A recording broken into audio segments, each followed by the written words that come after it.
Σήμερα λειτουργά η Δημοκρατία.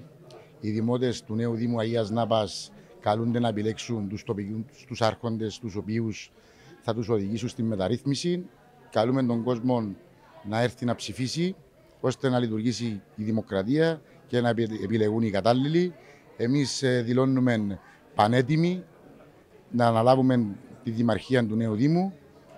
Θα ήθελα να ευχαριστήσω τον κόσμο και όλες τις ομάδες οι οποίες μας στηρίζουν και να τους δηλώσω ότι απόψε το βράδυ θα είμαστε οι νικητές των εκλογών, ώστε να καταφέρουμε να οδηγήσουμε τον νέο Δήμο ανάμεσα σε προκλήσεις. Η άποψη δική μου ότι με λίγη υπομονή και σιγά σιγά και μαζί με τους ανθρώπους εδώ που βοηθάνε, ο κόσμος θα τα καταφέρει να ψηφίσει. Γι' αυτό δεν είναι λόγος να μην ψηφίσουμε.